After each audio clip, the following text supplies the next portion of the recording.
উত্তর পেতে আজ আমাদের সঙ্গে রয়েছেন বিএনপি চেয়ারপারসনের উপদেষ্টা ও চাঁপাইনবাবগঞ্জ ৩ অর্থাৎ সদর আসনের সাবেক সংসদ সদস্য জনাব হারুন রশিদ। জনাব হারুন রশিদ, আপনাকে আমাদের অনুষ্ঠানে স্বাগত জানাই। অনেকদিন পর আপনার সাথে আমাদের শুভেচ্ছা ও কৃতজ্ঞতা জানবেন আপনার সময়ের জন্য। আপনাকেও ধন্যবাদ এবং আপনার টেলিভিশনকেও ধন্যবাদ। আপনার আমাদের সাথে আরো থাকছেন এনসিপির জ্যেষ্ঠ যুগ্ম আহ্বায়ক জনাব আরিফুল ইসলাম আদিব। জনাব আরিফুল ইসলাম আদিব, আপনাকে আপনার সময়ের জন্য ধন্যবাদ, কৃতজ্ঞতা এবং শুভেচ্ছা জানাই। হারুন ভাই, আপনি অনুমতি দিলে আমি প্রথম প্রশ্ন একটু আদিবকেই করতে চাই। আদিবকে একটু জানতে চেয়ে তারপর আপনার কাছে একটু আসি। জি জনাব আরিফুল ইসলাম আদিব, আমার কতগুলো প্রশ্ন রয়েছে প্রথম পর্বে, গুচ্ছ প্রশ্ন বলা, আপনি যদি ছোট ছোট করে একটু জবাব দেন। একটি প্রশ্ন, মানে যখনই আহ্বায়ক কমিটি গঠিত হয়েছিল তখন একটি কথা হয়েছিল যে জাতীয় নাগরিক পার্টির একটি পার্টি কাউন্সিল হবে। আপনাদের পার্টি কাউন্সিলটা আসলে কবে ঠিক হয়েছে? ধন্যবাদ আপনাকে প্রশ্নটি করার জন্য। জাতীয় নাগরিক পার্টির আহ্বায়ক কমিটি 1 বছরের জন্য গঠিত হয়েছে। ফেব্রুয়ারি আমাদের যাত্রা শুরু হয়েছে, ফেব্রুয়ারিতে আমাদের 1 বছর পূর্ণ হবে। ফেব্রুয়ারিতে 1 বছর পূর্ণ হওয়ার পরবর্তীতে তারপরে আমাদের হচ্ছে কাউন্সিল অনুষ্ঠিত। জি না, এখানে যদি চাপের মুখে আপনি যে কোশ্চেনটি করছেন, আমি মনে হয় একটু সংযোগ বিচ্ছিন্ন হচ্ছে, তারপরে বলতেছি। সেটি হচ্ছে যে এখানে আমাদের প্রথমত যে বিষয়টি এখানে দেওয়া হয়েছে সেটি ছিল যে 5ই আগস্ট গণ-অভ্যুত্থান যে দিবস এবং ঐতিহাসিক দিন। আসলে আপনি যদি গণ-অভ্যুত্থানকে অভ্যুত্থানের মূল যারা নেতৃত্ব ছিল, বিশেষ করে আপনি হাসনাত আব্দুল্লাহ, সার্জিস, নাহিদ বা অন্যান্য সবার যে সেই জায়গা থেকে গণ-অভ্যুত্থান দিন একই দিনে যখন তারা ওই অনুষ্ঠান সফরে যায়, ব্যক্তিগত সফর, তারা যেটা ব্যাখ্যা করেছে ব্যক্তিগত সফরের জায়গায়, সেই জায়গা থেকে এই তথ্যটি যখন সাধারণ শহীদ পরিবার কিংবা আহত কিংবা অন্যদের ভিতরে আসে এবং রাজনীতি যারা গণ-অভ্যুত্থানে অংশগ্রহণ করছেন তাদের মধ্যে একটা তাদেরকে রাজনৈতিক সচেতনতা কিংবা রাজনৈতিক প্রজ্ঞার ফলশ্রুতিতে সেই জায়গাটি কেন তারা রাজনৈতিক প্রজ্ঞার জায়গাটি মূলত সেই জন্যই মূলত তাদেরকে এই শোকজটা। পরবর্তীতে তারা যখন এই বিষয়টিতে তারা সন্তোষজনক। জনাব আরিফুল ইসলাম আদিব, আপনি যেটি বলছিলেন যে গণ অভ্যুত্থানের মূল নেতৃত্বের যেহেতু তারা অংশ ছিলেন, সেহেতু গণ অভ্যুত্থানের স্মরণকালের দিনটিতে, যেটিতে আসলে গণ অভ্যুত্থান সফল হয়েছিল বা শেখ হাসিনা সরকারকে পদত্যাগ করতে হয়েছিল, পালিয়ে যেতে হয়েছিল, সেই দিনটিতে তারা ব্যক্তিগত সফরে গিয়েছিলেন বলে কি আসলে কারণটি জানতে তাদেরকে আসলে শোকজ লেটার দেওয়া হয়। এখন সেই কারণটি তো সরে যায় নাই। তারা ব্যক্তিগত যেই কথাই বলুন না কেন সেই কারণটি তো থাকে যে 5 আগস্ট তারা ঢাকা না থেকে বা কেন্দ্রীয় নেতৃবৃন্দের সঙ্গে একটু অংশ বারবার বলেছি। নমস্কার, আজ হাম বিবিসি হিন্দি কে রাজনৈতিক কুরেসি কিংবা হচ্ছে পলিটিক্যাল কারেক্টনেস কে সবসময় প্রমাণ করতে হয়। গতানুগতিক যারা রাজনৈতিক দল আকারে করেন দীর্ঘদিন, তারা কিন্তু এই কারেক্টনেসটা, ফলশ্রুতিতে আমাদের এই যে অ্যাক্টিভিজমের রাজনৈতিক ট্রান্সফরমেশনটা, অর্থাৎ রাজনৈতিক ব্যক্তি হয়ে ওঠা, রাজনৈতিক দল আকারে হচ্ছে হাজির হওয়া, যাই হোক আমি একটা আমার কাছে মনে আরেকটু সময় লাগে না। এনসিপি কোনোভাবেই কোনো উপদল কিংবা হচ্ছে ভাগে বিভক্তি হয়নি। এটি যেটি হচ্ছে যে সাধারণত আপনার আমরা যেটা বলে আসছি, বাংলাদেশের রাজনীতির ইতিহাসে এই প্রথম যৌথ নেতৃত্ব এবং হচ্ছে কোনো একক নেতৃত্বকে কাল টাকারে হাজির করে সকল সিদ্ধান্ত গ্রহণ কিংবা সকল কথা, সর্বশেষ কথা তার মুখ থেকে আসার যে সংস্কৃতি আমাদের এখানে চলে আসে, সেটির বাহিরে একটি গণতান্ত্রিক প্রক্রিয়ায় সিদ্ধান্ত গ্রহণ এবং গণতান্ত্রিক প্রক্রিয়ার জবাবদিহিতা গ্রহণের সেই চর্চাটা আছে। সেটার কিন্তু আবার আপনি বলতে পারেন যে কিছুটা জায়গায় সেটা হচ্ছে যে যখন একইভাবে গণতান্ত্রিক প্রক্রিয়ায় সিদ্ধান্ত গ্রহণ করা হয় এবং সেক্ষেত্রে সবাই কিন্তু তার সিদ্ধান্তটা বাহিরেও অনেক সময় প্রকাশ করেন যে হ্যাঁ আমি এই মতামতটা দিয়েছিলাম এবং জনগণের কাছে আপনার হচ্ছে সঠিক থাকার জায়গা থেকে। ফলশ্রুতিতে এই জায়গাটি যতটা না হচ্ছে আপনার বিভক্তি আমরা কি করেছি বা আপনি কি করেছেন, সেই জায়গা থেকে আমি অন্তত বলতে পারি যে হারুন ভাই যেভাবে সরকারের সমালোচনা করেছেন, যেভাবে সরকারের বিভিন্ন ভুল ত্রুটি চোখে আঙুল দিয়ে দেখিয়ে দিয়েছেন, সেইটার ক্ষেত্রে আপনি অবশ্যই মানে যারা পরবর্তীতে নেতৃত্ব দিয়ে এই স্বৈরাচারী সরকারকে হঠাতে সমর্থন নিশ্চয়ই আপনাকে দিয়ে নানাভাবে অনুপ্রাণিত তাদেরকে করেছেন, তাদের মধ্যে আপনি অন্তত একজন, সেজন্য নিজের থেকে শুভেচ্ছা জানবেন। কিন্তু আমার প্রশ্ন হারুন ভাই, আমার প্রশ্ন, আপনি সংসদে বাইরে বলা আপনি বলেছেন বিএনপি, আমি I can go on and on and on, দেখিয়ে দেওয়া পথকে অস্বীকার করতেছেন, সেইটা আপনার বলার একটা সুন্দর ভঙ্গিও ছিল। কিন্তু এই বছর যখন আমরা দেখলাম মুজিব ভক্তদের ঠেকাতে বিএনপি ছাত্রদল 32 নম্বরের ফ্রন্ট লাইনে ছিল এবং এইটাকে তারা একটা উৎসবের উদ্যোগ হিসেবে নিয়েছে, তখন আপনি এটাকে কিভাবে দেখলেন? মানে আমাদের প্রশ্ন, আপনি কি বিএনপি, নাকি যারা 32 নম্বরের মধ্যে ওটা করলো ওরা বিএনপি, নাকি বিএনপির মধ্যেও আসলে কতগুলি দল উপদল কোন দল এগুলি রয়েছে? আমাদের যদি না, ধন্যবাদ। সাহায্য করেন। জি জি, হারুন ভাই। ধন্যবাদ খালিদ ভাই, আপনাকে বহুদিন পর আপনার সাথে আমি সংযুক্ত। কৃতজ্ঞতা জানাচ্ছি আপনাকে আমাকে সংযুক্ত করার জন্য। এবং নিঃসন্দেহে আমি যেটা বলবো যে আমরা তো একটা সংকটময় সময় অতিক্রম করছি, এবং বলার অপেক্ষা রাখে না যে আমার গত 18 সালে যে জাতীয় সংসদে আমার যোগ দেওয়া জীবনে একটা ঐতিহাসিক ঘটনা। আমার ওই সময় যে বক্তব্য বা ওই সময় যে ভূমিকা বা দায়িত্ব, এটাও একটা ঐতিহাসিক বিষয় ছিল। মূলত বাংলাদেশের এই 50 বছরের ইতিহাস বিশ্লেষণ করলে এটা আমরা সকলেই একমত হব যে বাংলাদেশে 71 থেকে শুরু করে 24শে জুলাই আগস্ট পর্যন্ত আমরা কোনো সময় রাজনৈতিক সমাধানগুলো আলাপ আলোচনা সংলাপের মধ্য দিয়ে নিষ্পত্তি হয়নি। সব সময় এক পক্ষ হেরেছে আর এক পক্ষ বিজয় লাভ করেছে। ঠিক এখনো কিন্তু তাই। আমরা এই 24শে জুলাই আগস্টে এক পক্ষ পরাজিত হয়েছে, আর এক পক্ষ আমরা বিজয় লাভ করেছি। যে কারণে আমরা কিন্তু একটা সংকট মধ্যে দিয়ে আমরা অতিক্রম করছি আমাদের সময়। আপনি যে মূল প্রশ্নটি আমাকে করেছেন যে 32 নম্বর বাড়িতে গত 15ই আগস্ট সেখানে আপনার বিএনপির বা আরো অনেকেই অতি উৎসাহী যুবক ছাত্র জনতা অনেকেই গিয়েছে।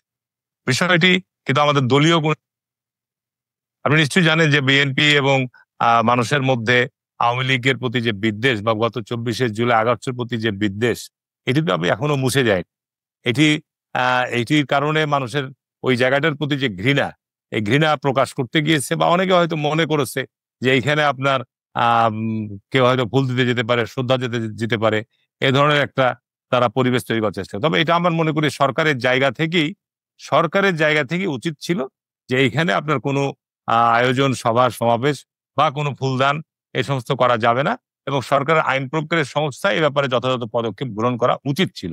যেহেতু আমরা মব জাস্টিসের বিরুদ্ধে কথা বলছি, আমরা চাই না যে আপনার মব জাস্টিসের মধ্য দিয়ে মানুষকে ক্ষতিগ্রস্ত করা হোক, বা এটা নিয়ে একটা দেশের মধ্যে আবার নতুন করে একটা আলোচনার তৈরি হোক। এই ধরনের জায়গা থেকে সরকারের জায়গা থেকে উচিত ছিল যে ওখানে আইন প্রয়োগকারী সংস্থা নিয়োগ দিয়ে ঘোষণা দিয়ে দাও যে না, এখানে আপনার কেউ কোন রকমের আসতেও পারবে না, বা ওই পক্ষ থেকে কোনো পক্ষই কেউ আসতে পারবে না।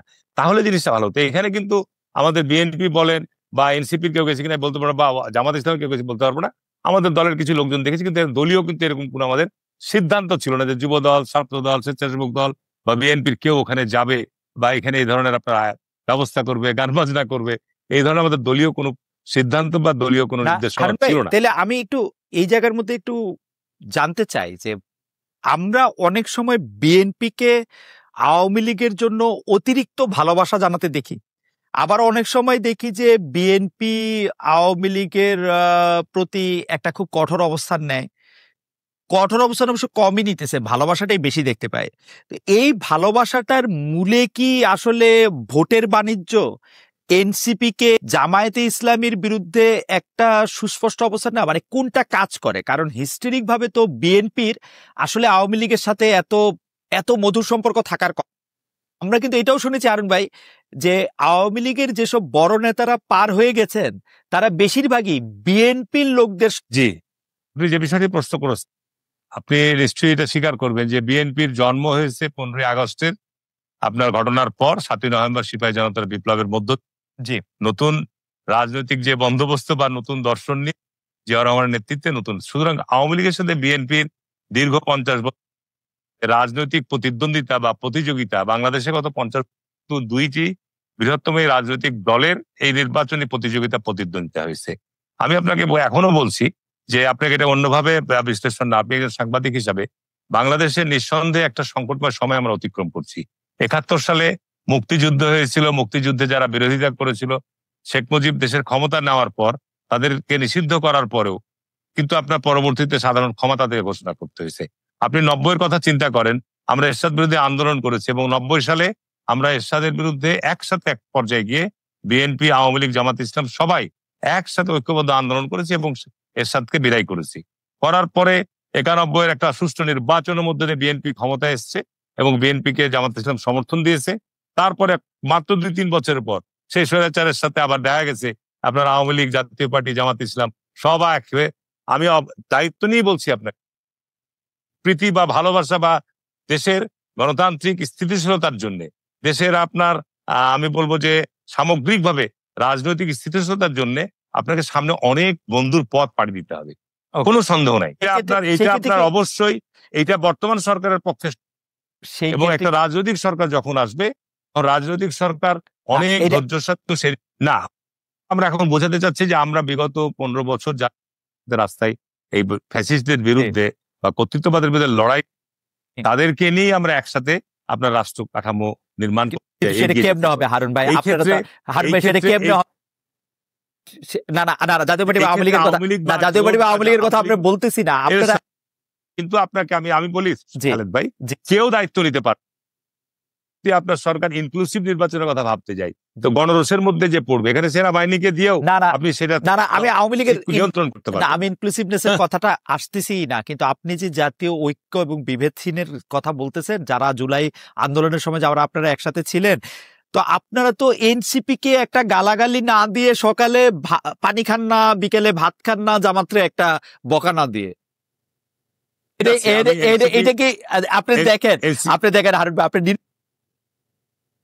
আপনি লোকজন আসছে, বিএনপি যেভাবে, মানে বিএনপি নেতৃবৃন্দ, আমার শ্রদ্ধেয় বড় ভাইরা, বড় আপারা যেভাবে তাদেরকে আক্রমণ করছেন, সেটা কি আসলে না? আমি এনসিপি দেখেন, এনসিপির আজকে যারা ছাত্র প্রতিনিধি, এই নতুন যে রাজনৈতিক দলটি এনসিপি, কিন্তু সত্যিকার অর্থে আমার ব্যক্তিগত, আমরা ছাত্র রাজনীতি করেছি এবং ছাত্র রাজনীতি থেকে এমপি হয়ে দলের একটা গুরুত্বপূর্ণ দায়িত্ব পদবি করেছি, কিন্তু এনসিপির কাছে আমার যে প্রত্যাশা, ছাত্র প্রতিনিধিদের কাছে, যার বুক পেতে দিয়ে রক্ত দিয়ে এই পরিবর্তন সাধিত হয়েছে, এবং তারাই মাঠের ময়দানে সৈনিক ছিল, কোনো সন্দেহ নাই, স্যালুট করি, সম্মান করি। কিন্তু কথাটা হচ্ছে যে তাদের এই পরিস্থিতিতে যে ভূমিকা বা যে দায়িত্বটা আমরা জাতি প্রত্যাশা করছি, বা আমরাও নিজেও প্রত্যাশা করছিলাম, যে বাংলাদেশকে সত্যিকার অর্থেই ঠিক করতে যে শক্তিটা ছিল ছাত্রদের, যে শক্তিটা দরকার ছিল, যে রাষ্ট্র কাঠামো, সাংবিধানিক প্রতিষ্ঠানগুলো, যে রাজনৈতিক দলগুলো আছে, গণমাধ্যমে কি আসে না আসে সেগুলো আমরা মোটামুটি, কিন্তু ঠিক আছে, আমি মাইনা নিলাম যে আপনার বক্তব্য ঠিক, আপনার প্রত্যাশা, কিন্তু আমি আপনার কাছে যখন ফিরবো, তখন আপনার কাছে আমি প্রশ্নটা করব, 2024 সালে 5 আগস্টের পর বিএনপি নিয়ে আপনার যে প্রত্যাশা ছিল, সেইটা কি পূরণ হয়েছে? একই কাঠামোতে, আমি এটা পরে আপনার কাছে শুনবো, মানে একই কাঠামোতে, যেই কাঠামোতে এনসিপি দিয়ে আপনার প্রত্যাশা পূরণ হচ্ছে না, সেই একই দাঁড়িপাল্লা পূরণ হয়েছে কিনা সেটা আমি আপনার কাছে শুনবো। আমি আবার আসছি আপনার কাছে, জনাব আরিফুল ইসলাম আদিব, আমি আপনার কাছ থেকে জানতে চাই যে এনসিপির সাথে কি সরকারের কোনো একটা ঝামেলা তৈরি হয়েছে, নাকি এনসিপি সরকারের সাথে ইচ্ছা করে একটা ঝামেলা তৈরি করার জায়গায় যাইতেছে? বারবার সরকারের এগেইনস্টে আমরা বিভিন্ন সময়, সরকারকেও আমরা দেখতেছি এনসিপি থেকে ডিজিএফআই যে ডক্টর অধীনে, সেটা আপনারা কেন বলতেছেন না, বা কেন এটা বলতে চাইতেছেন না, সেটা আমার একটা প্রশ্ন। আশা করে বারবার আপনারা গোয়েন্দা সংস্থা, মানে সর্বশেষ কক্সবাজারে যাওয়ার পরে কে এটা পত্রিকায়, এবং এনসিপির কাছে মনে হলো যে পত্রিকায় দিয়ে তাদের একদম চরিত্র ধ্বংস করে দেওয়া হয়েছে, এবং পুরোটাই করছে হচ্ছে এজেন্সি, এবং সেই এজেন্সি হচ্ছে ডিজিএফআই। সেই ডিজিএফআই কে? সেই ডিজিএফআই তো ডক্টরিতে থাকা। আপনারা কেন এইটা অ্যাড্রেস করতেছেন না, বা সরকারের সাথে আপনাদের হইছে কি?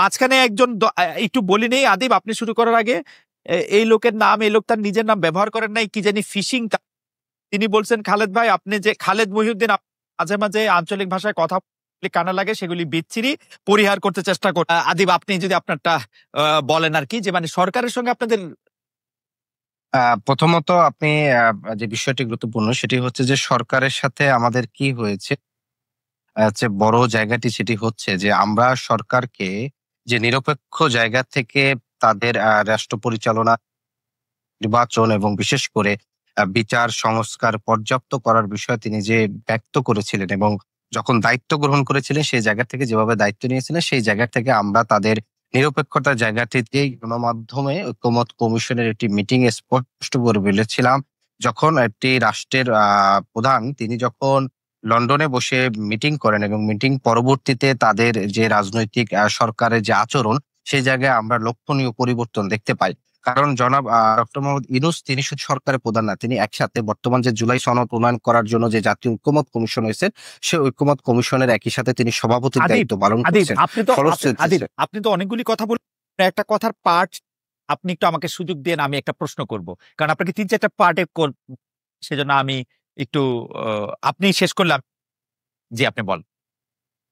আচ্ছা, তো সেই জায়গা থেকে আমরা যেটি দেখেছি যে সরকার এই মুহূর্তে যেই জায়গাটিতে আসছে সেটি হচ্ছে যে সরকারের কিন্তু এক ধরনের হচ্ছে আহ একদিকে হেলে যাওয়া, কিংবা হচ্ছে একই সাথে বিএনপির সাথে তাদের বিএনপির যে আকাঙ্ক্ষাগুলো কিংবা বিএনপির যে ইচ্ছাগুলো সেই ডিজায়ারের দিকে একদিকে হেলে যাচ্ছে।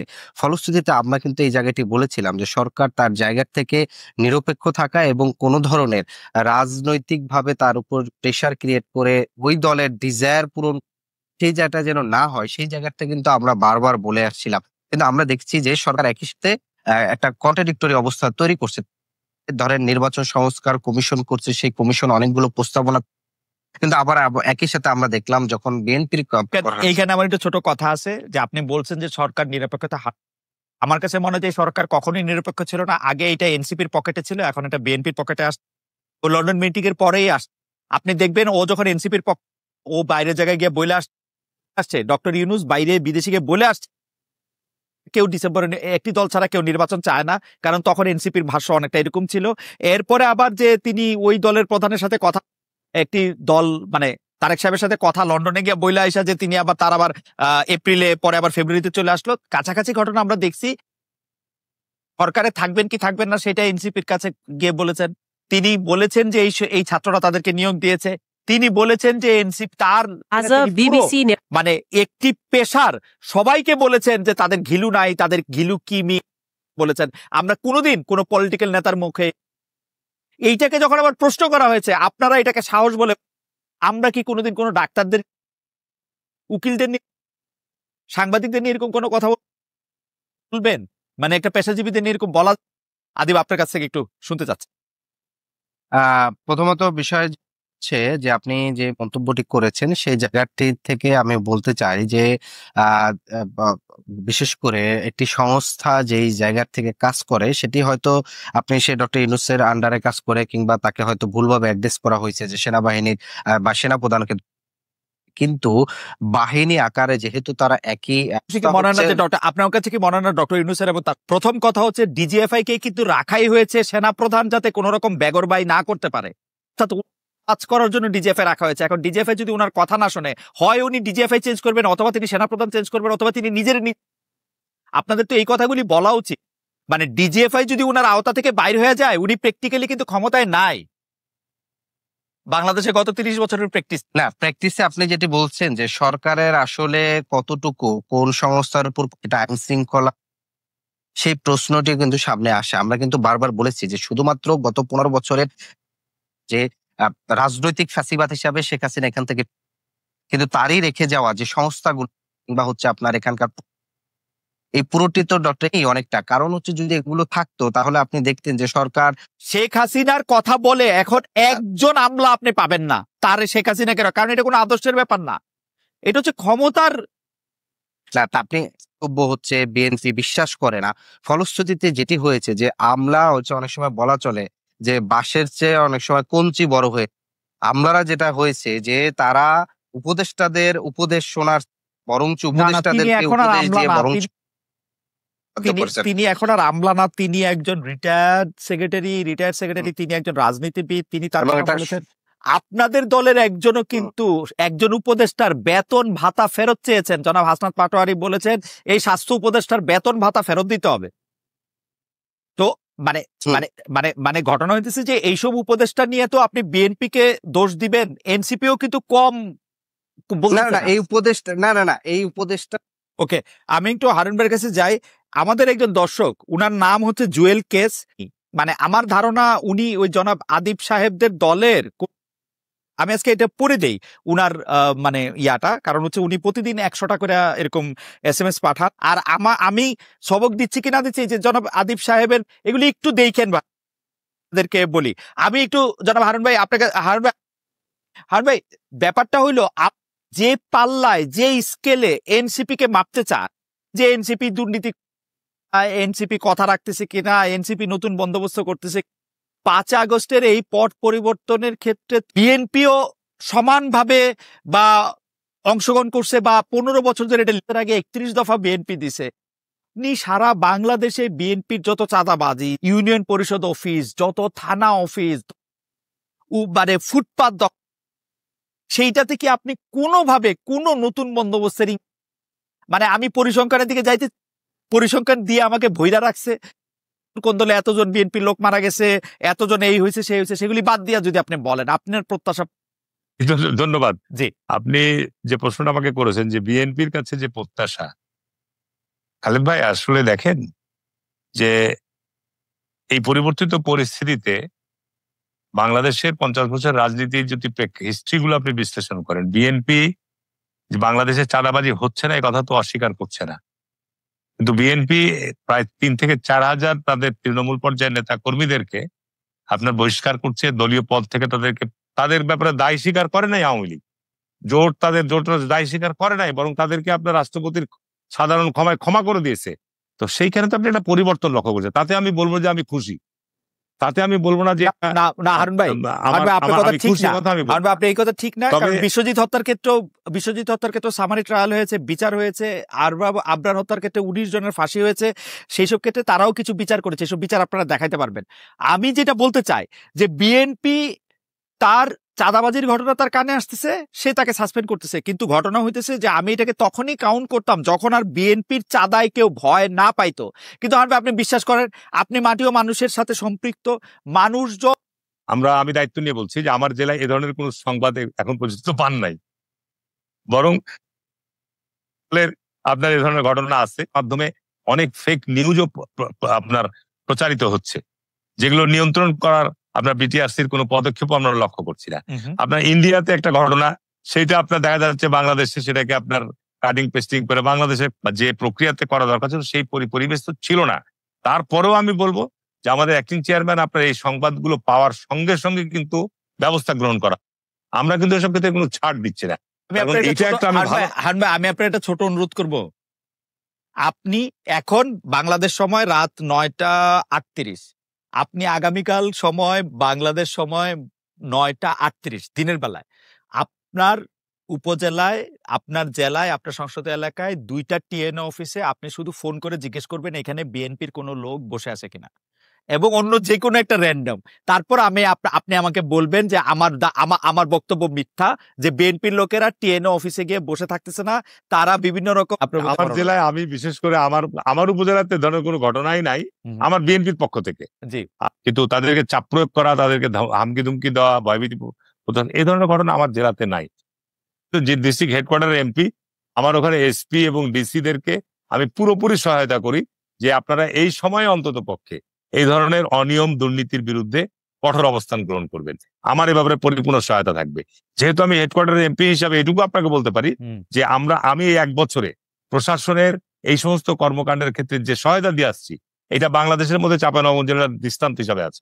আমি বাংলাদেশে, আপনি দেখেন 1 বছরের মধ্যে সেই ধরনের উল্লেখযোগ্য কোনো ঘটনাই গণমাধ্যম বা কোনো নিউজে আপনি নাই। ইভেন পদ্মায় আপনার সব দল মিলে, বিএনপি, আওয়ামী লীগ, জামাতে ইসলাম সবাই মিলে পদ্মায় এই মাস 3-4 আগে পদ্মায় ভরি লুট শুরু করলো বালু উত্তোলন, এবং সেটার জন্য আমাকে এত শক্তি প্রয়োগ করতে হয়েছে। আপনার পানি উন্নয়ন বোর্ডকে দিয়ে আমি মামলা করিয়েছি, এবং সেখানে আপনার পুলিশ এসপি কে বলি, এসপি ভয় পাই যেতে, আপনার পুলিশের থানা ম্যানেজ, আপনার প্রশাসনের নিম্ন স্তরের লোকেরা ম্যানেজ, এরপরেও বাধ্য হয়ে আপনার সেখানে শক্তি প্রয়োগ করার পর আপনার সেটা বন্ধ করতে, এবং সেখানে দেখা গেছে ঠিক সিলেটের মতো ঘটনা, আপনার সেখানে সবাই জড়িয়েছে একসাথে। এই যে আপনি একটা খুব ভালো জায়গায় আসছেন, আমি একটু আপনার প্রশ্নটা করি। প্রশ্নটা হইলো, এই যে আমাদের পরিবেশ উপদেষ্টা বলতেছেন যে প্রশাসন পুরোপুরি ভাবে কাজ, আমি প্রশাসনকে বারবার প্রশাসনে পুরোপুরি ভাবে কাজ করতেছে না, কারণ প্রশাসন বোধ হয় আমাদের কথা শুনছে না, মানে উনি এটা বলেন নাই, আমি যতদূর ওনারে বুঝছি যে প্রশাসনটা আসলে মানে উনাদের কথা শুনতেছে না। যাদের কথা শুনতেছে তারা কি বিএনপি, এই সিলেটের পাথরগুলি কি বিএনপির লোকেরা, কারণ বিএনপির ভয় পায়, এবং সিলেটের কথা সবাই জড়িত, আপনার জামাতে ইসলাম জড়িত, এটার সাথে সবাই জড়িত হওয়ার কারণেই আপনার প্রশাসন এ ব্যাপারে প্রয়োজনীয় আসলে পদক্ষেপ নিতে পারে না, করেছে। এই সবের মধ্যে হ্যাঁ, আপনি যে সবাই জড়িত বলতেছেন, এই সবার মধ্যে বিএনপি না ওইখানে সিলেটের ঘটনা, সিলেটের সিলেটের ঘটনা, নাহলে তো বিএনপির লোককে বহিষ্কার করেছে না, আওয়ামী লীগের জামাতের একজন চেয়ারম্যানকে আপনার গ্রেফতার করেছে না। তার মানে তো বোঝা যাচ্ছে যে এখানে আপনার বিএনপি জামাত এটা তো এখন মূল শক্তি ধরেন, এরা তার সাথে জড়িত ছিল। এটা তো আমি তো আপনার গণমাধ্যমের খবর। এইটা তো আমরা সারফেসে আসে বলে জানি, সারা দেশের বালু, সারা দেশের পাথর এইভাবেই তোলা হইতেছে না। আমি গত পরশুদিন আপনার ভূমি মন্ত্রণালয়ে গিয়েছিলাম। বালু মহল বা পাথর মহলের যে সমস্ত নীতিমালাটা আছে ভূমি মন্ত্রণালয়, সেটা পুরনো, সেটা আগে ম্যানুয়ালি ছিল। গত 15 বছর আপনার ড্রেজার, স্ক্যাভেটার মেকানিক্যালি প্রযুক্তি চলে, আধুনিক প্রযুক্তি, সেই জায়গায় আইনগুলো আধুনিকায়ন করা হয়নি, যে কারণে বালু খেকো তৈরি হয়েছে, যে কারণে পাথর খেকো তৈরি হয়েছে। যত দ্রুত সময়, 1 বছর করতে পারেন। আমি কালকে বলে আসলাম যে আজকে বালু মহল, পাথর মহলের যে অনিয়ম দুর্নীতিগুলো হচ্ছে, আইনের দুর্বলতা এবং আপনার রাষ্ট্রের এখানে আপনার পদক্ষেপ গ্রহণের ক্ষেত্রে দুর্বলতা আছে। এই জায়গাগুলো ঠিক করা হচ্ছে। এটার সাথে রাষ্ট্রের সবাই জড়িত। আমি আপনাকে বলবো, মন্ত্রণালয় থেকে শুরু করে আপনারা আমরা জড়িত না। আমার মনে হয় যে আপনি সবাই জড়িত বলে বারবার। তবে একটা কথা আমি আপনাকে খোলাখুলি বলি যে বর্তমান গণমাধ্যম যেভাবে এক্সপোজ এখন, এটা ছিল না গত 15 বছর। এখন এগুলো পছন্দ করছে না। চাঁদাবাজি বলেন, রাজনৈতিক হানাহানি বলেন, এগুলো মানুষ আর পছন্দ। এটা রাজনীতিতে পরিবর্তন এবং আসবে। আমি দৃঢ়ভাবে বিশ্বাস করি এটা আসতেই হবে এবং আসবেই। তার কারণ আপনার এই অবস্থায় একটা রাষ্ট্র এগিয়ে যেতে পারবে। এই অবস্থায় হানাহানি, চাঁদাবাজি, এই রাজনৈতিক অস্থিরতা, এটা না হলে এটা করতে দেবো না, ওটা না হলে এটা করতে দেবো না, এগুলো পরিবর্তন আসতে হবে। আলোচনা হচ্ছে। আমার মনে হয় যে আমাদের এত প্র্যাকটিক্যাল সমস্যা আছে শুধুমাত্র রাজনৈতিক। দেখেন যে বর্তমান বিএনপি কে নিয়ে, তার কারণ এই বর্তমান যারা আমরা এই গত 15 বছর আন্দোলন সংগ্রামের সাথে একসাথে আন্দোলন করেছি, এর মধ্যে রাষ্ট্র পরিচালনায় বলেন বা রাষ্ট্রের বিভিন্ন গুরুত্বপূর্ণ দায়িত্বে বলেন, বিএনপির যে অভিজ্ঞতা আছে, প্রত্যেকটা মানুষের একটা নির্ধারিত ধর্ম আছে। হয় সে হিন্দু, না হয় মুসলমান, না হয় বৌদ্ধ, না হলে আপনার সে আওয়ামী লীগ, না হয় বিএনপি, না হয় এনসিপি, না হয় জামাত। খুব মানুষ তো আপনার চমৎকার কথা বলেছেন হারুন ভাই, আপনার কাছে আবার আসবো। আপনি আমি খুব চমৎকার কথা বলেছেন আপনি বিএনপির অভিজ্ঞতার কথা। কিন্তু আমি যেটা বুঝতে পারছি যে 2001 থেকে 2006 সাল পর্যন্ত, বাকিগুলি কথা আমি বাদ দিলাম, বিএনপি যেভাবে রাষ্ট্র পরিচালনা করে কি আসলে অভিজ্ঞতা বল, নাকি সেইটা আসলে বিএনপি ভুলে যেতে চাইবে এবং নতুন একটি রাজনৈতিক রাষ্ট্র মানে রাজনৈতিক ব্যবস্থা কায়েম করার কথা 31 দফার মধ্যে দিয়ে সেই 2000 থেকে 1 থেকে 2006 যে এটা যত দ্রুত ভুলা যায় বিএনপি তত ভালো। কিন্তু আসলে আমাদেরও মনে করেন না, আপনারাও মনে করেন না। না আমি দ্বিমত করছি না। না হলে আপনার 2 মাস ধরে 3 মাস ধরে যে সংলাপ এবং আপনার এই সমস্ত কমিশন গুলো যে আলোচনা এবং সেটাই তো বলছি যে আপনার যে আলোচনাগুলো হচ্ছে এবং বিএনপি যে বিশাল পরিমাণ ছাড় দিচ্ছে, একটা যে জায়গায় আমরা দাঁড়ানোর চেষ্টা করছি, এটা তো আমি পজিটিভলি দেখতে চাই। প্রধানমন্ত্রী 2 টার্মের বেশি থাকতে পারবে না, বিচারক নিয়োগ, আপনার সাংবিধানিক 2 টার্মের বেশি প্রধানমন্ত্রী না থাকা খুশি হওয়ার কথা না। আমার দিলে তো আমি খুশি হইতাম যে 8 বছর খালি চাকরি করবেন, সারা জীবন পেনশন, সেগুলো চিন্তা করতে হবে ভবিষ্যৎ। আমি একটু আসি জনাব আদিব, তো আপনার কাছে না আমি মানে কি বলে দর্শকদের কাছে প্রশ্ন করছিলাম যে বিদেশে বাংলাদেশের মিশনগুলো থেকে রাষ্ট্রপতি মোহাম্মদ শাহাবুদ্দিনের ছবি সরানো হচ্ছে। প্রিয় দর্শক, অন্তর্বর্তী সরকারের এই উদ্যোগ সমর্থন করেন কিনা?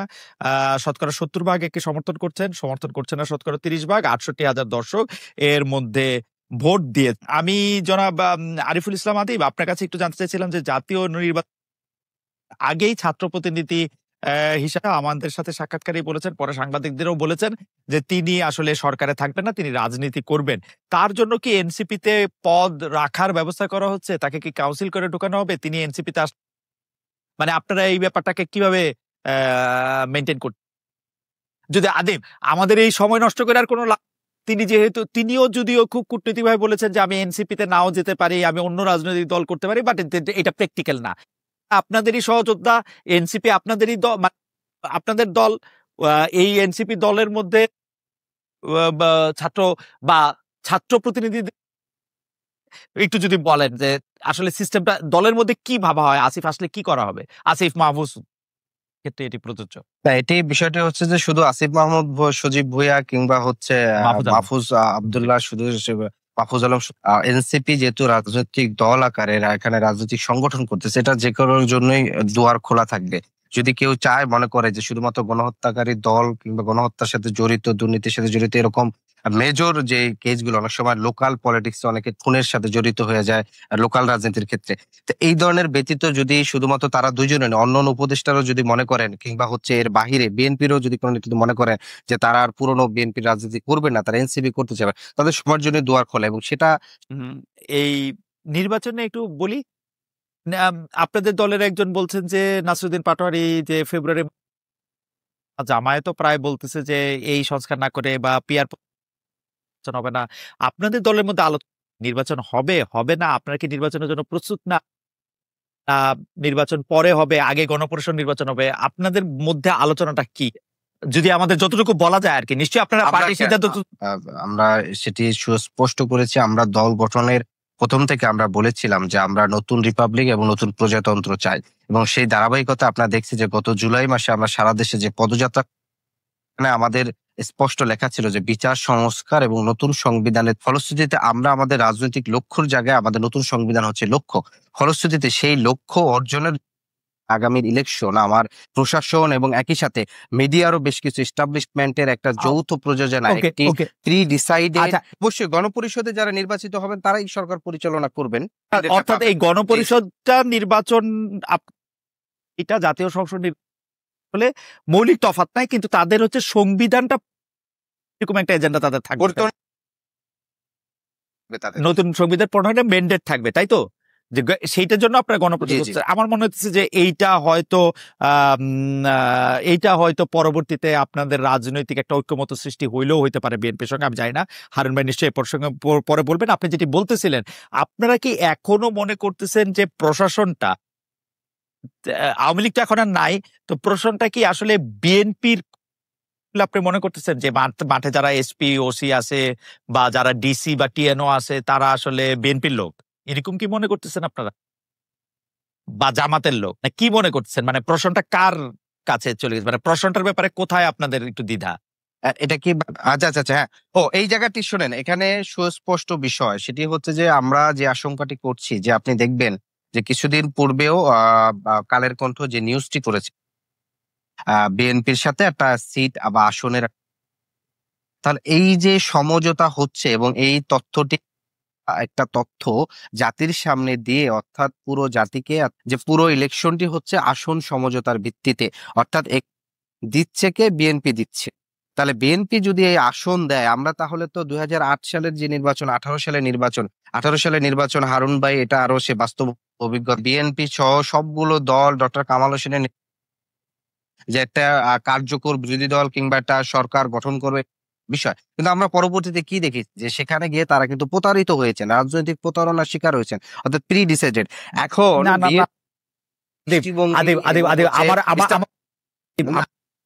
জি জি শেষ করেন, প্রেমিসটাই একটু আপনাকে একটু বলা দরকার ছিল। যে পত্রিকার বা গণমাধ্যমের একটা সংবাদের উপর ভিত্তি করে যেটা আশঙ্কা করতেছেন বা যেটা আশা করতেছেন, সেটার ক্ষেত্রে আমি আপনাকে বলতেছি যে 91, 96, 99 সবসময় পত্র পত্রিকায় এরকম ভাবে ইলেকশনের তফসিল হওয়ার আগে বা 4-5 মাস আগে হারুন ভাই ঠিক করে দিয়েন যে তারা এরকম বলে এরশাদ সাহেব এবার বিএনপির সাথে, এইবার এরশাদ সাহেবের দল ভাঙা গিয়ে একটা আওয়ামী লীগ, এইবারের ইলেকশন হবে সমঝোতা। আমি একটা সিমটমস খানের একটি যে পত্রিকার নামটি আমি নিয়েছি, সেই পত্রিকাটিতে শুধু একটি পত্রিকা, এটার সাথে বড় একটা এস্টাবলিশমেন্ট, মানে এস্টাবলিশমেন্ট বলতে কি আপনি যদি তার পিছনের গ্রুপ দেখ, সেই গ্রুপের প্রতি রাজনৈতিক কিংবা সরকার গ্রুপ এখন কোন মাধ্যমে, এবং এই গ্রুপগুলো, এই পত্রিকাগুলো এখন কাদের দ্বারা পরিচালিত, না না না, তো স্পষ্ট করে আপনি দেখছেন যে আপনি যেই প্রশ্নটি তুলছেন যে একটি পুরো গ্রুপের প্রত্যেকটি হাউস যেভাবে আমাদেরকে ফ্রেমিং করছে এবং অভ্যুত্থানের নেতৃত্ব সবাইকে মিলে, সেটা থেকে আপনার স্পষ্ট বিষয়টি হয় যে এই গ্রুপের সাথে আমাদের ন্যূনতম কোনো সম্পর্ক কিংবা হচ্ছে কোনো ধরনের, ফলশ্রুতিতে এই যে অভিযোগটা করা হয়, সেই অভিযোগটাই তাদের এই পত্রিকাগুলোর একপাক্ষিক আচরণের মাধ্যমে কিন্তু এটা খারিজ হয়ে যায়। ফলশ্রুতিতে এই যে অভিযোগটা করা, এটা কোনোভাবে আসলে সঠিক না।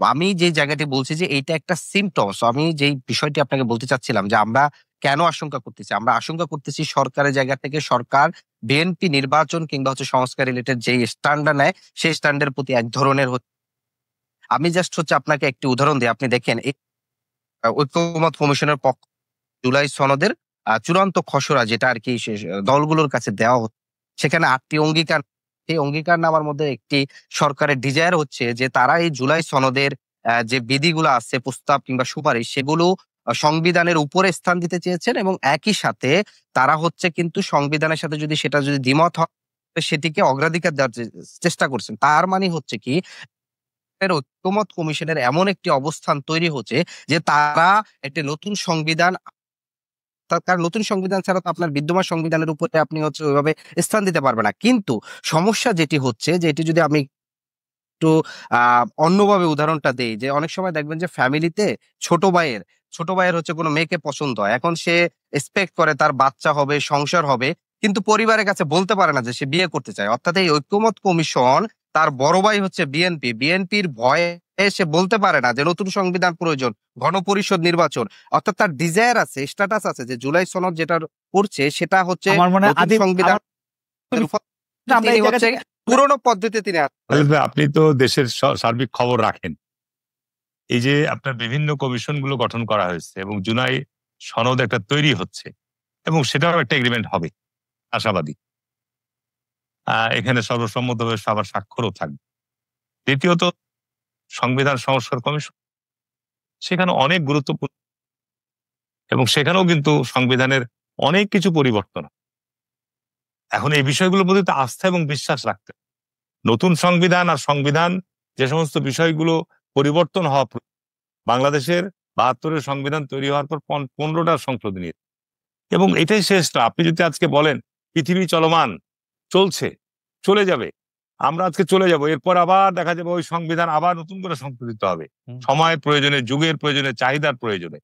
এখন বর্তমানে আমরা যে পর্যায় পর্যন্ত আমরা ঐক্যমতে যেতে পারছি, সেই জায়গাগুলো তো অবশ্যই আপনার সাংবিধানিক ভাবে, এবং এটা যেহেতু একটা রাজনৈতিক সমঝোতা হচ্ছে, সেই ক্ষেত্রে আস্থা বিশ্বাস, এখন যদি আপনি অনুমান করে আগেই বলে বসেন, অনুমানের উপর কোনো সিদ্ধান্ত নেওয়া যাবে, কোনো কথা বলাও ঠিক নয়। না, আপনি অনুমান করে যদি বলে দেন কিন্তু যে বিএনপি ক্ষমতায় আসলে আমি সরাসরি প্রশ্ন করি হারুন ভাই, রাজনৈতিক ঐক্যমত্য কমিশন আমি প্রায় দেখি, কিন্তু ঐক্যমত্য কমিশন বিটিভিতে দেখায়, তো আমি দেখি যে সব পার্টির লোকেরা কথা বলতে একরকম, বিএনপি কথা বলার সময় যিনি তাকে ইন্ট্রোডিউস করে দেন তার সেটা অন্যরকম, আলী রিয়াজ স্যার যখন ওই প্রশ্নের আর টোন অন্যরকম।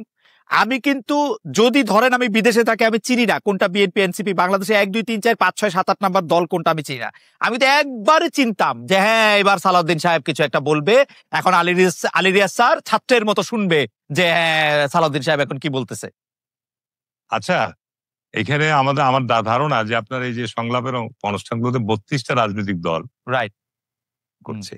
আচ্ছা, রাজনৈতিক দলের নিবন্ধন দেওয়ার যে বিধান নীতিমালা রয়েছে, রাইট, আপনি বলেন তো এই নীতিমালা বিধান অনুযায়ী কি সংবিধান এই সংগঠনগুলোর আপনার না দেওয়া হয়েছে বাংলাদেশে? আপনি কথাটা না, এটা তো আমি বলতে পারবো না। এখন বিষয়টা হচ্ছে যে আপনি যখন একটা সংলাপে বসছেন তখন 32টা দল, তখন বলছে সংখ্যাগরিষ্ঠ দল।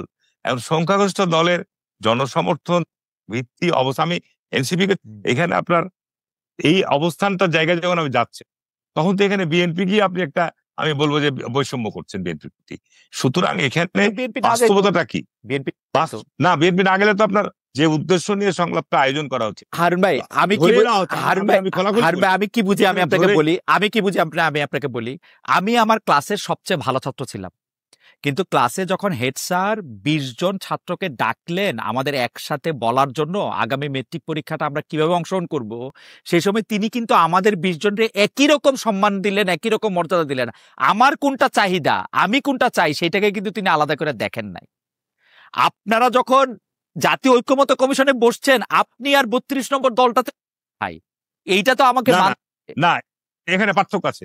খালেদ ভাই, এটার সাথে আমি আপনার সাথে দ্বিমত করবো।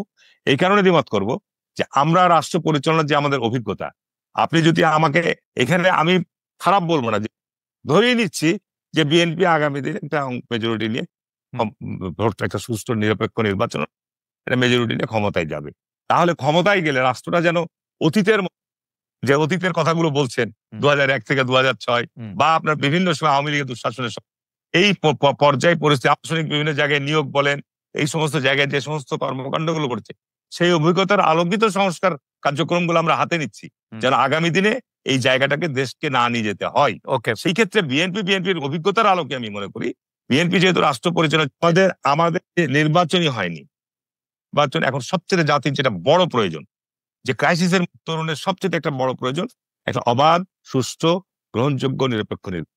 এবং এই নিরপেক্ষ নির্বাচনের মধ্যে যদি আপনার কোনো ধরনের প্রশাসনিক, যেটা নির্বাচন আমি 30 বছর থেকে জাতীয় সংসদ নির্বাচন করে আসছি, নির্বাচনের মধ্যে যদি কোনো টায়ারের কোনো সরকারি প্রতিষ্ঠানগুলোর, আপনার সেনাবাহিনীর জায়গা থেকে হোক, প্রশাসনের জায়গা থেকে হোক, আপনার আইন প্রক্রিয়া সংস্থার জায়গা থেকে হোক, যদি কোনো ধরনের অনিয়ম পরিলক্ষিত, তাহলে কিন্তু দেশের সর্বনাশ হবে। এই বিষয়টি আমি মনে করি সর্বপ্রথম। আমি শুধু বলতে চাইছিলাম, যদি আপনারা রাজনৈতিক ঐক্যমত্য কমিশন যদি বিএনপি নির্বাচনের আগেই বিএনপিকে আলাদা এবং সবচেয়ে বড় দল হিসেবে বিবেচনা করে, এইটার খারাপ দিক হলো প্রশাসনে এইটার মাধ্যমে একটা মেসেজ যায়। ভাই, আমার বন্ধুরা তখন একটা মেসেজ নেয় যে এখন তো ক্ষমতায় বিএনপি আসতেছে, আমি বিএনপিকে, আমি হারুন ভাইয়ের ভোট বা হারুন ভাই যে ভোটের আগে ওই টাকা বিলাবে, ওইটার ব্যবস্থাটা, এই মেসেজটা তো দেওয়া হচ্ছে আলী, সেই জন্য উনি সবগুলি দল বিএনপি কে ওনার বড় ভাই মনে হচ্ছে। এটা শুধু প্রশাসন না, আপনি যেটা বলছেন যে আগামীতে কোন দল ক্ষমতায় যাবে, তখন প্রশাসনের লোকদের, এটা আমাদের সাধারণ জনগণের মধ্যে, ভোটারদের মধ্যে যে ভোট থাকে, সেটাও কিন্তু আপনার একটা, আমার মনে হয় হারুন ভাই আপনার কাছে আসবো, আমি আদিবের কাছে, আমি যদি এখন আসলে ন্যায় বিচারের কথা বলি, যেটা আমি আমার শিক্ষক প্রফেসর আলী রিয়াজের দেখে আমার কাছে মনে হয়েছে যে উনার কমিশন কিছুটা হইলো বিএনপি কে বাড়তি বড় ভাই সুলভ, কিন্তু উনি যদি আসলে ন্যায় বিচারক হইতেন, নিবন্ধনহীন এনসিপি, আপনারা ওইখানে অনেক বেশি জায়গা পাইছেন, অনেক বেশি কথা বলতেছেন।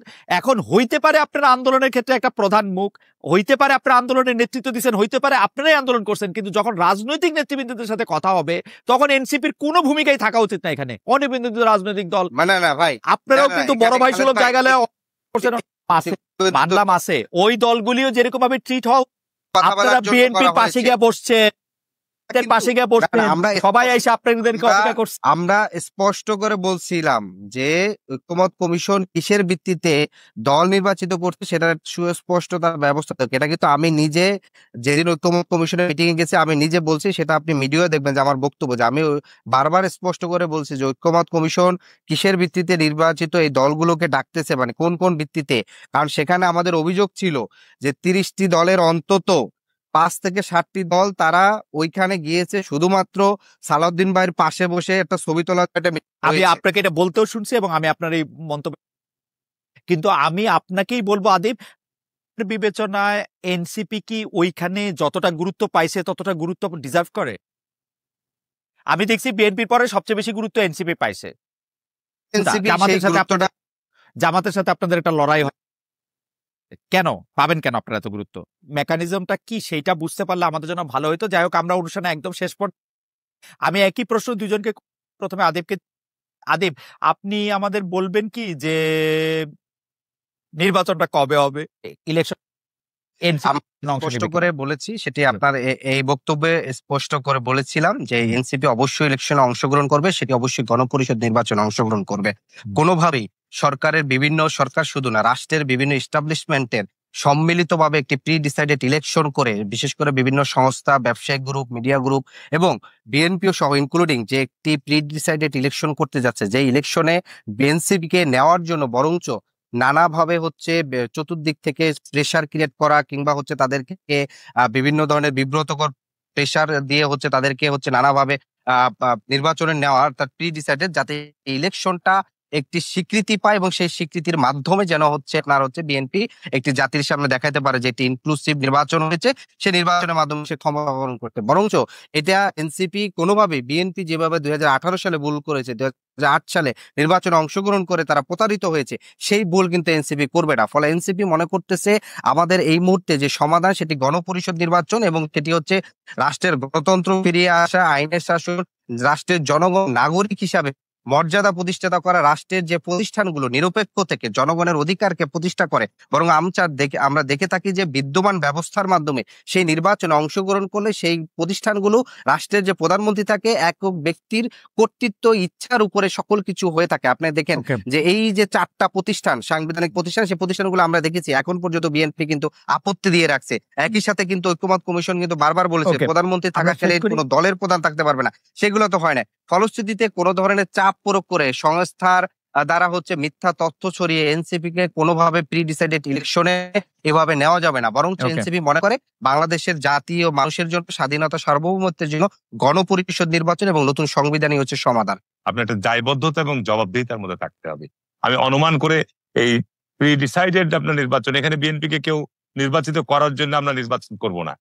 আমি ব্যক্তিগতভাবে পরিষ্কার বলে দিচ্ছি যে বিএনপির জায়গা থেকে যে আমরা চাই দেশে একটি গণতান্ত্রিক প্রতিষ্ঠান ফিরে আসুক। আর দ্বিতীয়ত কথা হচ্ছে, পৃথিবীর কোন দেশে, কয়টি দেশে আছে যে প্রধানমন্ত্রী থাকলে দলের প্রধান থাকতে পারবে না? এটা ভারতে আছে, না পাকিস্তানে আছে, না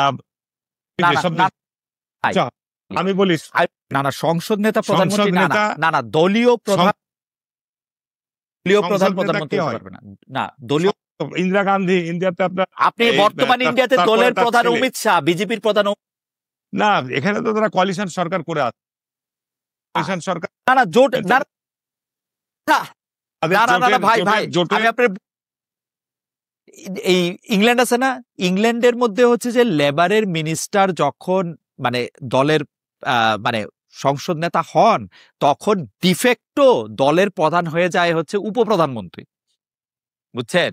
মানে তিনি আর দলের কার্যক্রমে অংশগ্রহণ করেন না। ভাই, আমি পৃথিবীর আপনার বিভিন্ন দেশে, ফ্রান্সের কথা, ইরানের কথা চিন্তা কর, ব্রিটেনের কথা, আমেরিকার কথা, ভারতের কথা চিন্তা, এক একটা দেশে করতে পারেন, কিন্তু এখন এটা না হলে আপনার সব ধ্বংস হয়ে গেল। এইটা কোনো ইস্যু, আপনি ভেটারেন পার্লামেন্টের, আমার মনে হয় আপনি ভেটারেন পার্লামেন্টের, আপনি আরো ভালো জানবেন। ধরেন টেকনিক্যালি আমি ধরে নিলাম যে তারেক রহমান সাহেব বাংলাদেশের প্রধানমন্ত্রী হইলেন, তিনি বিএনপির প্রধান, আমার কাছে ভালোই লাগবে। ভাই খালেদা, আপনি ভালো জানেন 54 বছরে আমরা এখন তো একটা পক্ষ, আমি আপনাকে বলছি, আমরা বিজয়ী পক্ষ, আমরা মিলিত হচ্ছি, পরাজিত পক্ষ নাই। বাংলাদেশের তো দুর্ভাগ্য এখানেই যে আমরা যদি আপনার স্বাধীনতা যুদ্ধের পর পরাজিত পক্ষ আর বিজিত পক্ষ মিলিতভাবে আপনার দেশকে নিয়ে এগোতে পারতাম, তাহলে তো দেশের সংকট তো হতো না। এটা হচ্ছে বাস্তব সত্য কথা, এই কথাটা আপনাকে ভাবতে হবে। সেই জন্য আপনারা 15 বছর আপনারা ছোট ছোট জিনিসগুলি একটু মাইনা নেন। ইভেন আপনার খালিদ ভাই দেখেন, তত্ত্বাবধায়ক সরকার ব্যবস্থার জন্য আমরা একটা জাস্ট সংসদে একটা আইনবাস সংলাপ হয়েছে, আমরা বুঝতে পারিনি রাজনৈতিক দল, এটা 50 বছর আমাদের ব্যর্থতা, কিন্তু আমরা তখন বসছি। কিন্তু তারপর আপনাকে ভাবতে হবে, আমি খোলাখুলি বলছি যে তারপর আমরা বিজয়ী পক্ষ। কিন্তু জি, একেবারেই শেষ কথা যে নির্বাচনে যারা এখন প্রতিবন্ধকতা করবে, নির্বাচনকে যারা অনুষ্ঠানের ক্ষেত্রে বিভিন্ন রকম শর্ত আরোপ করবে, আমি মনে করি এটা গণতন্ত্রের জন্য ক্ষতি হবে, রাষ্ট্রের জন্য ক্ষতি হবে। ওকে, আমাদের নির্বাচন একটা অবাধ, সুষ্ঠু, নিরপেক্ষ, নির্ধারিত সময়ে হওয়া প্রয়োজন। এটা জাতির স্বার্থে এবং দেশের স্বার্থে। আজকে আমরা পুরো অনুষ্ঠানটি করেছিলাম হচ্ছে যে জুলাই সনদ কখন, কারণ এই ব্যাপারগুলি আজকে ফয়সালা হওয়া দরকার ছিল। সেজন্য একটা লাস্ট প্রশ্ন হিসাবে আপনার কাছে আপনি যদি এটা বলেন, আমরা আদিবকে দিয়ে শেষ করে আদিবকে দিয়ে শুরু করছিলাম। হারুন ভাই, আপনি যদি বলেন যে জুলাই সনদ কখন বলে আপনি মনে করেন, আপনি 1-2 মিনিটে যদি বলেন, আমি আর ইন্টারাপ্ট করতেছি না, আদিব শেষ করে দিলাম। জুলাই সনদের ব্যাপারে তো একটা আলোচনা হচ্ছে এবং খসড়া একটা তৈরি হয়েছে, এবং এই ক্ষেত্রে তো বিএনপির জায়গা থেকে, আমাদের স্ট্যান্ডিং কমিটি মিটিং থেকে সিদ্ধান্ত হয়েছে এই জুলাই সনদে যে সমস্ত বিষয়ে আমরা ঐক্যমতে পোষণ করেছি, আমরা সেখানে আপনার সম্মতি দিব। সনদের বিষয় স্পষ্ট বলেছিলাম, বিএনপি যেখানে এখানে বারবার বলেছে শুধুমাত্র এটি একটি রাজনৈতিক অঙ্গীকারের জায়গা। আমরা দেখেছি যে যাতে এর পূর্বেও রাজনৈতিক অঙ্গীকার বিশ্বাস করে, যেটার ইতিহাস 90-এর গণঅভ্যুত্থান পরবর্তীতে আমরা দেখেছি, এবং অন্যান্য ফলশ্রুতিতে আমরা বারবার বলেছি যে জুলাই সনদকে অবশ্যই আইনি ভিত্তি এবং সাংবিধানিক ভিত্তি দিতে হবে, এবং এটি গণপরিষদ নির্বাচনের পূর্বে এই জুলাই সনদ একটি অন্যতম ভিত্তি হতে পারে। ফলশ্রুতিতে জুলাই সনদকে অবশ্যই আইনি ভিত্তি এবং সাংবিধানিক ভিত্তি